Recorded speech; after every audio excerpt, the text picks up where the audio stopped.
What it is, what it do. I'm A1, this is Destiny, and in this video, we're going to be soloing the Traverse the Abyss part of the Crota's End raid with the Hunter, except this time we're going to be doing it on hard mode. Now, if you've seen the video where I soloed the Traverse the Abyss part with the Hunter with the normal difficulty, then you'll notice that there's going to be a lot of similarities between the two because we're basically going to be using the same strategy, which is to try to stay invisible as long as you can by using your melee and by crouching. Now, I'm not going to waste any time when it comes to my class setup. If you want to see how I set up my class, then click the link in the description. It'll take you to the video where I soloed this part on normal difficulty, and I also go into detail over my class setup in that video, so I'm not going to waste any time with the class setup in this video. Anyways, the only difference between the setup I have now and the setup that I used in normal mode is that I'm going to be using the Icebreaker instead of the Murmur as my special weapon.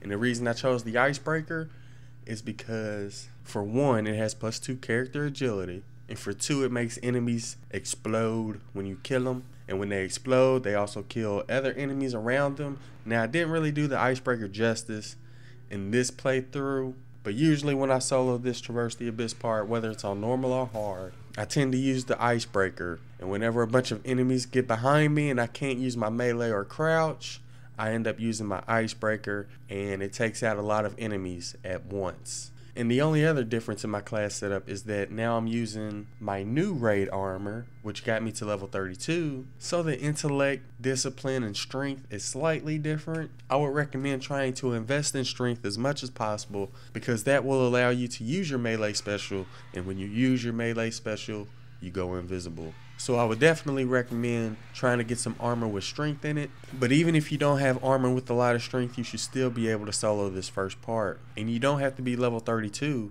to solo this first part on hard. You can also be level 31.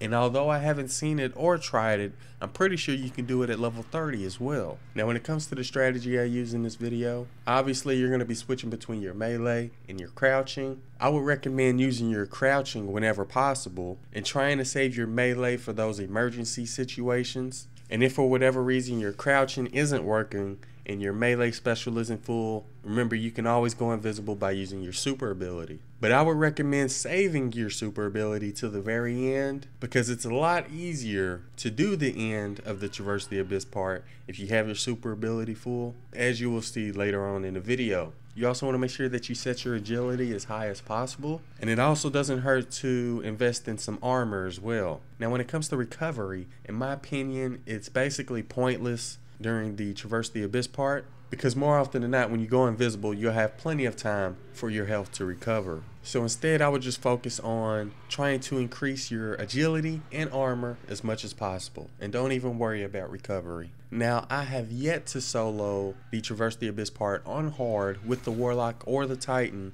but if you guys want to see me try that out, then let me know in the comments, and if we get enough requests, I'll definitely give it a go. And there is a shortcut that you can still use on hard mode. I'll be sure to leave a link to that in the description as well if you want to check that out. But to be honest, if you have a hunter, you don't really need to do the shortcut because it's just as easy to do it this way. Now, in the last video, I didn't jump on any rocks or anything because I wanted it to be all the way legit. And to be honest, you don't even need to jump on the rocks at the end. But we're going to in this playthrough because I didn't in my last playthrough. And there was a couple people complaining because I didn't show that you can jump on rocks. So in this playthrough, we are going to jump on the rock at the end. But there is a light that's right next to the rock. Just make sure that you get away from that light before it explodes. And then once it explodes, you can jump back on the rock. Now, once you've gotten on the rock at the end, there's a strategy that I like to use. And for me, it's worked every single time. Every time. And that is to stand on the rock, and once both of the ogres spawned, and you'll see them spawn, you want to crouch. And obviously crouching makes you go invisible.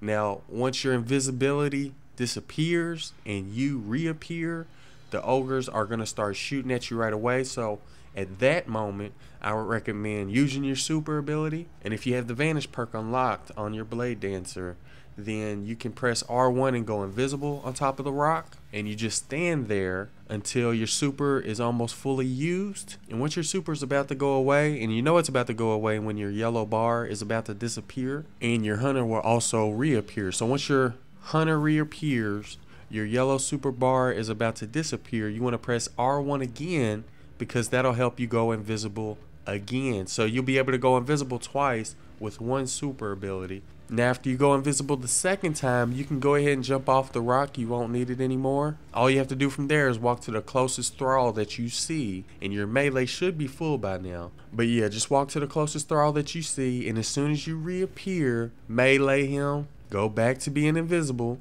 and at this point the bridge is really close to being activated, so you may be able to cross the bridge at this point. But if not, walk away from the thralls. You probably want to hide behind a rock or something like I do, and crouch, because your crouch should have reset by this point. Anyways, once you crouch and go invisible, the bridge should definitely be fully activated at this point, and you can just walk across like I do. Now obviously this method doesn't work for the other classes. Like I said, if you want to see me try this Traverse the Abyss part on hard with the other two classes, then let me know in the comments, and if I get enough requests, I'll definitely give it a go. Anyways, that's pretty much it when it comes to traversing the abyss of the Crota's End raid on hard difficulty with the hunter. If you enjoyed the video or found it useful, don't forget to do what you do. I'm A1, thanks for watching.